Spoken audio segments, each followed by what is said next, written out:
नमस्कार दोस्तों। तो आज आपके सामने एक नया टॉपिक है। GS3 इन्वायरमेंट से संबंधित है। अ, हिमालय रीजन में टूरिज्म टूरिज्म काफी बढ़ रहा है। तो उसके कुछ नेगेटिव इम्पैक्ट और उसके कुछ पॉजिटिव इम्पैक्ट भी पड़ रहा है। ये न्यूज, ठीक है, स्टडी है। तो ये केवल घटना है, इससे संबंधित हमारा एक पेपर है GS3 में, इन्वायरमेंट इकोनॉमी से संबंधित भी है।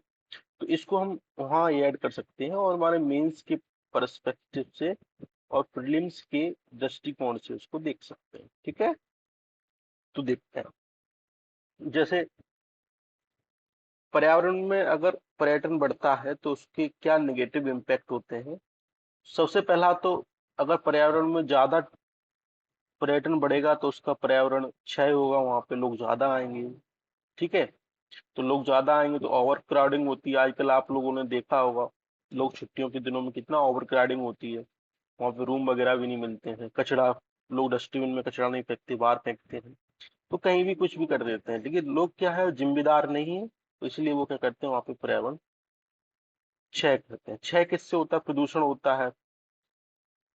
कार्बन डाइऑक्साइड का एमिशन ज्यादा होगा, कार्बन मोनोऑक्साइड का एमिशन ज्यादा होगा। ठीक है। तीसरी, भूस्खलन की घटनाएं होगा। दबाव बढ़ेगा तो वहां पे क्या होगा, भूस्खलन होगा। बारिश के कारण भी भूस्खलन होता है। ठीक। और बारिश के मौसम में भी भूस्खलन होता है। अगर कार्बन एमिशन ज्यादा होगा तो वहां पे जो ग्लेशियर हैं वो मेल्टिंग होंगे। क्या होंगे? मेल्ट होंगे। एक स्टडी है कि हिमालय के जो ग्लेशियर हैं वो अपने सामान्य मेल्टिंग की अपेक्षा ज्यादा तेजी से क्या हो रहे हैं, मेल्ट हो रहे हैं। आपने घटना देखी होगी चामोली में, जहाँ पे गिले जो झील थी वो बस्ट हो गई। तो वहां से क्या होगा, जो डैम निर्माण का कार्य चल रहा था, वहां पे लोग क्या हो गए, कुछ लोग मर गए। और 2013 में जो बाढ़ आई थी। तो ये कहीं ना कहीं इसके क्या है, नेगेटिव इम्प्लीकेशन है। क्या है? Negative implication. ठीक। पॉजिटिव भी कुछ होते हैं। पॉजिटिव जैसे अगर टूरिज्म बढ़ेगा तो वहाँ के उत्तर पूर्व के राज्यों में 10% क्या होता है, रेवेन्यू मिलता है। जैसे मेघालय, मणिपुर में जाओगे तो 3-4% आपको उन राज्यों को रेवेन्यू मिलता है। किससे? पर्यटन से। ठीक। तो मीन्स आएगा, मीन्स में अगर टॉपिक आता है तो नेगेटिव और पॉजिटिव और चैलेंज। ये मैंने बहुत आसान कर दिया है। आर्टिकल में तो बहुत कुछ था, लेकिन मैंने टू द पॉइंट लिखा है ताकि आप लोगों को क्या लगे, थोड़ा आसान लगे। अब चैलेंजेस क्या हैं, वही सब। अगर जो समस्या है वो कुछ चैलेंजेस भी हैं उसी के साथ जुड़े हुए हैं। जैसे बेस्ट मैनेजमेंट वहां पे सही नहीं है। ठीक, सरकार की नीति सही नहीं है बेस्ट मैनेजमेंट में। पर्यटक कैसे होते हैं, गैर जिम्मेदार होते हैं, कहीं भी कुछ भी करते हैं। ठीक है। जैसे कार में जा रहे हैं, कार से कोई भी मतलब चिप्स खाया और कार से बाहर फेंक दिया तो वो रोड पे चला गया। वही कहाँ चला गया, कोई झील लेक में चला गया।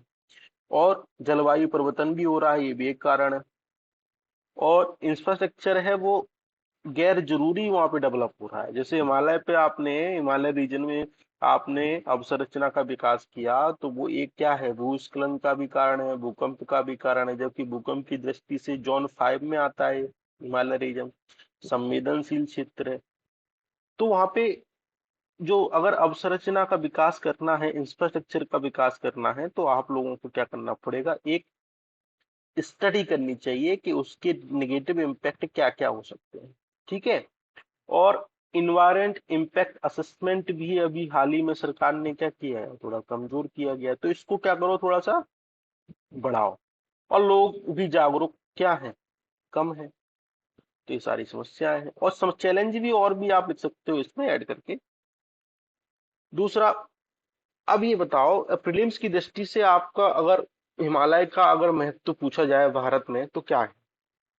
सबसे पहला तो भारत की जलवायु में, भारत की जलवायु अगर मानसूनी है तो उसका एक कारण क्या है, हिमालय है। क्यों? क्योंकि मंगोलिया से जो ठंड आती है, ठंडी हवाएं आती हैं, हिमालय के द्वारा रोक ली जाती हैं। अगर मान लो हिमालय ना होता तो भारत में क्या होता, ठंड पड़ती यूरोप की तरह, रसिया की तरह। तो एक महत्वपूर्ण कारण क्या है, जलवायु में कौन भूमिका अदा करता है, हिमालय। नदियां हैं, 10 रिवर सिस्टम है वहां पे। 10 रिवर सिस्टम है तो उससे क्या होती है, ऊर्जा।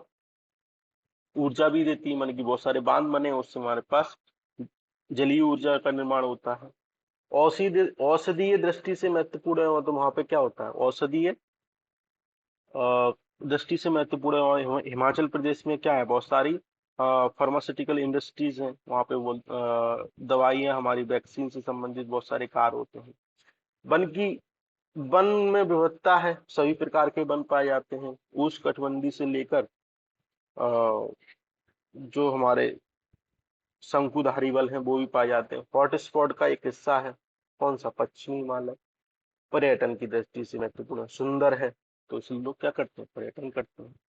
ये कुछ चार्ट है, तो आप वही चीजें हैं जो मैंने लिखा है, तो आप इनको क्या करना, थोड़ा पढ़ लेना, ठीक है। वही सब चीजें हैं, इम्पोर्टेंस ऑफ हिमालय, ठीक है। अब सरकार ने स्टेप क्या क्या लिए हैं टूरिज्म बढ़ाने के लिए। सबसे पहले ई वीजा है, ग्लोबल मीडिया कैंपेन चलाया है ताकि भारत में टूरिज्म को क्या कर सकें, अट्रैक्ट कर सकें। पर्य पर्यटन पर्व है, पर्व का है, सरकार मनाती है। देखो अपना देश, ये कार्यक्रम है। स्वदेश दर्शन स्कीम है, और प्रसाद है, स्कीम है। तो ये सब कार्यक्रम है जो क्या करते हैं, टूरिज्म को क्या करते हैं, बढ़ावा देते हैं, ठीक है। तो ये इन स्कीमों को आप लोग क्या करना, गूगल पे जाके सर्च करना, और इनके कुछ की पॉइंट है वो आप नोट करना और कमेंट करना, ठीक है। कि किस मिनिस्ट्री से संबंधित है, उसके की प्रोविजन क्या है, की प्रोविजन क्या है, ठीक है। अब वे फॉरवर्ड क्या कर सकते हैं, जो कमियां हैं, चैलेंज है, उन पे काम कर दो, हमारा वे फॉरवर्ड हो जाएगा। जैसे इन्वायरमेंट इम्पैक्ट असेसमेंट को क्या कर दो, मजबूत कर दो।